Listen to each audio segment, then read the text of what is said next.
नमस्कार। आज हम एक बहुत ही गंभीर, बहुत महत्वपूर्ण विषय पर बात करने वाले हैं, परमाणु हथियार। हमारे पास the global catastrophe of nuclear weapons से कुछ जानकारी है जो बताती हैं कि ये कितने भयानक हैं और दुनिया क्यों चिंतित है। तो आज हम इसी स्रोत को खंगालेंगे, इसके ज़रूरी पॉइंट समझने की कोशिश करेंगे। तो चलिए शुरू करते हैं। परमाणु हथियार ये हैं क्या असल में? मतलब ये वो विनाशकारी हथियार हैं जो एटम के टूटने, जैसे फिजन कहते हैं, या जुड़ने मतलब फ्यूजन से जो ज़बरदस्त एनर्जी निकलती है उसका इस्तेमाल करते हैं। इसमें भी दो खास तरह के हैं जैसा स्रोत बताता है। एक तो हो गए परमाणु बम, एटम बम। ये यूरेनियम या प्लूटोनियम के फिजन पर चलते हैं। हाँ, और दूसरे हैं हाइड्रोजन बम, थर्मोन्यूक्लियर हथियार भी कहते हैं इन्हें। ये हाइड्रोजन आइसोटोप्स के फ्यूजन से काम करते हैं और ये एटम बम से कहीं कहीं ज्यादा ताकतवर होते हैं।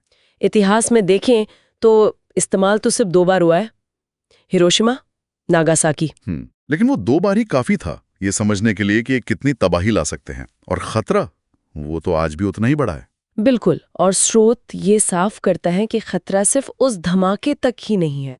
धमाके के ठीक बाद क्या होता है, वो तत्काल असर क्या है? हाँ, तत्काल असर कई तरह के होते हैं। सबसे पहले तो वो जबरदस्त धमाका, ब्लास्ट वेव, मीलों तक सब कुछ तबाह। फिर आती है भयानक गर्मी, थर्मल रेडिएशन। सोचिए इतनी गर्मी के दूर तक आग लग जाए बड़े पैमाने पर।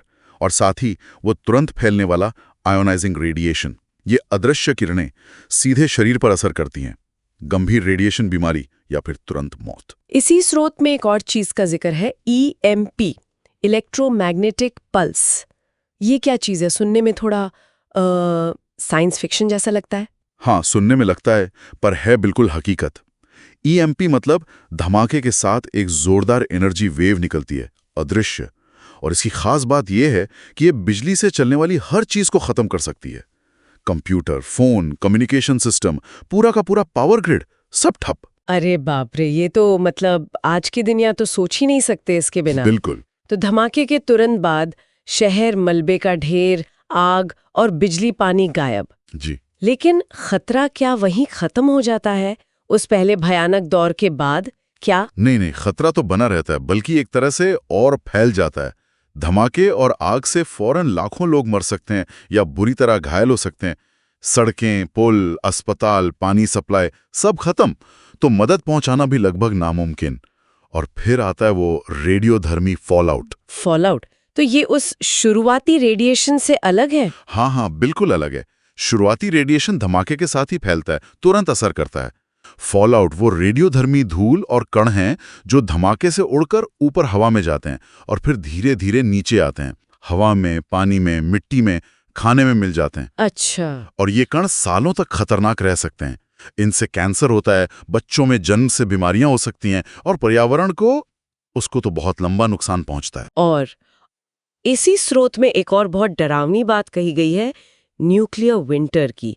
ये तो फिर सिर्फ लोकल तबाही नहीं हुई, ये तो पूरी दुनिया पे असर हुआ। सही कहा। ये शायद सबसे चिंताजनक संभावनाओं में से एक है। परमाणु धमाकों से जो भयानक आग लगेगी, उसका धुआं और कालिक इतनी ज्यादा होगी कि वो ऊपर वायुमंडल में स्ट्रेटोस्फीयर तक पहुंच जाएगी। वहां पहुंचकर ये सूरज की रोशनी को रोक देगी, धरती तक आने नहीं देगी। तो मतलब नतीजा, पूरी दुनिया का तापमान गिरेगा कई डिग्री, खेती खत्म हो जाएगी, और फिर दुनिया भर में भयानक अकाल। स्रोत में यह भी लिखा है, जो चौंकाता है, कि सिर्फ 100 छोटे परमाणु हथियार भी, सिर्फ 100, पूरी दुनिया में करीब 10 साल तक चलने वाली ऐसी ठंडक ला सकते हैं। सिर्फ 100? ये तो दुनिया में जितने हथियार हैं उसका बहुत छोटा हिस्सा है। और इसके अलावा भी तो असर होंगे, मतलब अर्थव्यवस्था, समाज। जरूर, पूरी इकोलॉजी बिगड़ सकती है, वैश्विक अर्थव्यवस्था चरमरा सकती है, और इंसानों पर मनोवैज्ञानिक असर सोचिए। PTSD, लाखों लोग बेघर, समाज का ढांचा टूट जाना, ये सब बहुत लंबे समय तक।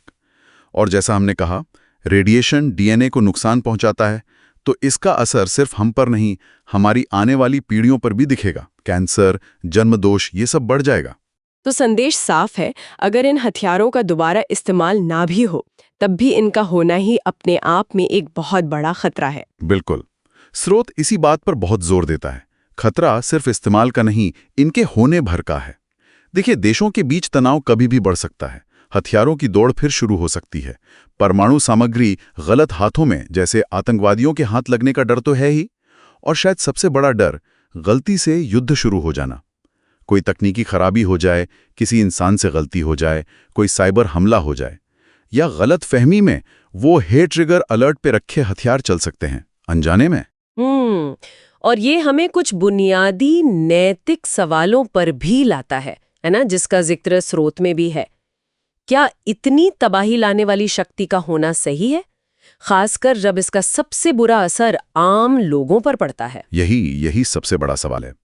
ये हथियार किसी एक देश के लिए खतरा नहीं है, ये पूरी मानवता के लिए, हमारे इस ग्रह के लिए और हमारी आने वाली पीढ़ियों के लिए एक अस्तित्व का संकट है। तत्काल विनाश से लेकर न्यूक्लियर विंटर और पीढ़ियों तक चलने वाले जेनेटिक नुकसान तक, इसके परिणाम हम सोच भी नहीं सकते।